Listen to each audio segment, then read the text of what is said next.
Just when you thought dealer markups, scams, and hidden fees were a thing of the past, here we are again having to talk about another recent story here in Alberta, Canada, where unfortunately a dad and his daughter went out shopping for a brand new car, thinking they were going to go out and get themselves a great new car, a car that the daughter really wanted for quite some time. They'd been doing some shopping, they narrowed it down, and it was time to sign the paperwork, and lo and behold, they got snookered with another wiener clause. So a Calgary man named Jason Gray went on down to a local Hyundai dealership thinking he was going to find and purchase the vehicle of their dreams for him and his daughter specifically. Now, without specifically name calling the dealership in question, let me start out this conversation by saying it was a local dealership and they had lots of inventory ready for sale. Now, to preface this conversation, we all know that Calgary, Edmonton, Alberta is a place in the prairies where things do get cold. We do have our highs and lows. You can see high temperatures in the summer as much as 35, 40 degrees Celsius, or as low as minus 30 degrees Celsius in the wintertime. So it doesn't come without a shocker that vehicles often should be somewhat prepared. But let me also just further preface this that most European cars, Audis, BMWs, Mercedes, don't come with block heaters, and they basically just come from the factory with a high-grade battery, a high torque starter, as well as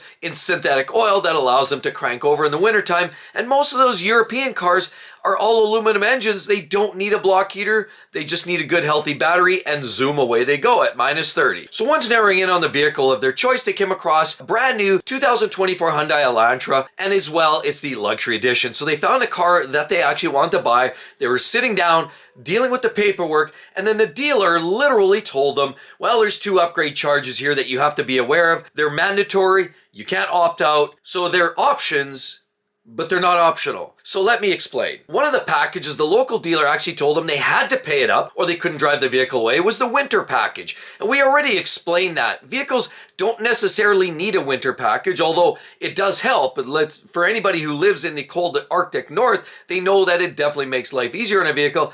But it's not mandatory. There's a lot of vehicles that don't have this equipped. So as I said, a lot of the Euro cars do not. But this was apparently a forced and mandatory option. And there was a second option that they couldn't opt out of either. This was called the safeguard option, which also the Grays did not want any part of either options. They wanted the base MSRP, they wanted to walk out, sign the paperwork, sayonara. But that was not allowed. And the local dealership actually said, no, you have to take it as is. These are options that you have to take. So after refusing these outright options, allegedly, the Grays actually quoted saying, if I wanted the vehicle, I had to pay these additional fees. They were saying it's company policy, corporate policy. I was actually required to pay it if I wanted the vehicle at all. So Gray's quote came up at a listing price of $32,979, and there was an additional $799 administration fee, which also, by the way, really is not all that necessary. But this dealership in question actually wanted to charge another $3,895 for the winter group, which actually include items, for example, like name brand winter tires, a block heater, mud guards, all-weather mats, nitrogen-filled tires, as well as locking wheel nuts. Now, while those options may seem great and relative, not everybody wants them. They are options after all, and some people like to opt out, or some people may want 1 or 2 of those items but may not find value in the whole package. And clearly, a mandatory option, that doesn't make sense. So in an email from the salesperson, they actually quoted as saying, these are Korean vehicles, and we have to winterize them in accordance with Canadian weather. And then on top of it, insult to injury, they go and tack on another $999 for this safeguard warranty too, which apparently gives you protection on your rims and your tires, annual rotation of the tires, and anti-theft insurance for 3 years. Some of this, again, I'm not here to debate whether this is value-add options or whether it's not value-add options. I'm a personal believer, give me the base price, I'll deal with the rest. But not everybody sees it that way. What is the inappropriate thing to do, in my opinion, by this dealership is the fact that it was forced and it was an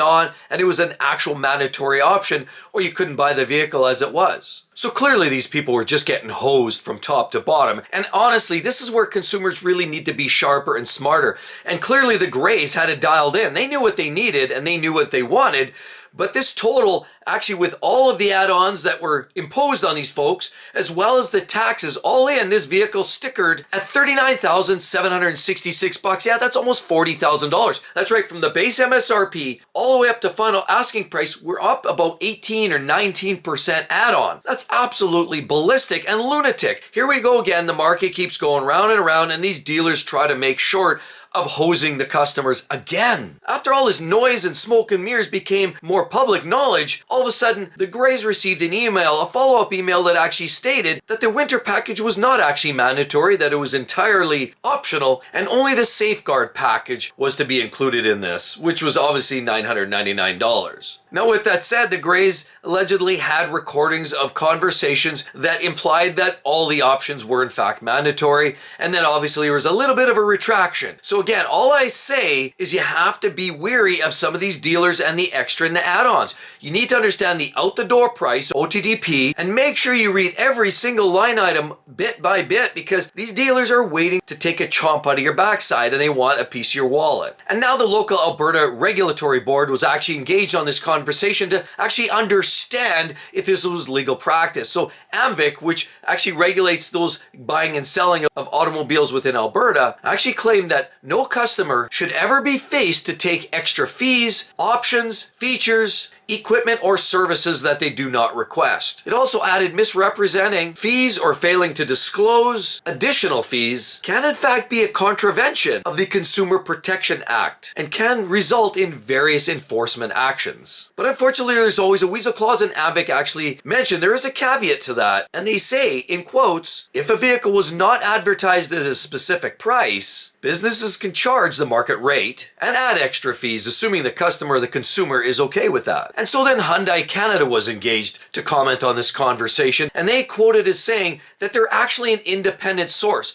So each dealership is its own little sub-brand and its own little operation and applies its own separate business tactics to sell cars. Clearly another washing my hands of this conversation again, just like when we heard about the Ioniq 5 and the batteries, they also were quick to wash their hands in isolating themselves from what local dealerships were trying to charge consumers. They do, however, say that, in quotes, strongly reinforce that prices need to realign on the ground as on the website, as well, adding that dealers must offer their cars priced in line with, and not more than, the MSRP, the manufacturer's suggested retail price.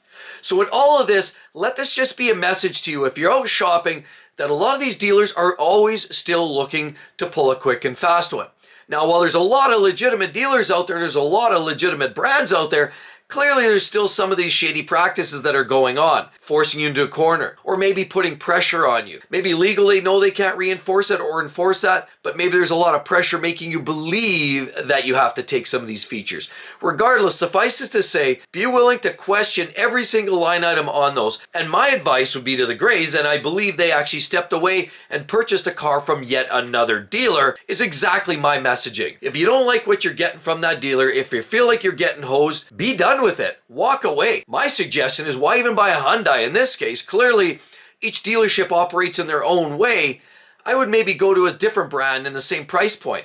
Look at Honda. Look at Toyota. They're more consistent, more reliable, and you definitely know what you're getting. There's less questions, less muss, less fuss. And so hopefully this message makes it home, because here you definitely want to check out that video where I actually speak specifically some of the things that car dealers do, and if they do that, don't walk away, run away. Hope to see each and every one of you all in the next one. We'll see you real soon. Bye-bye.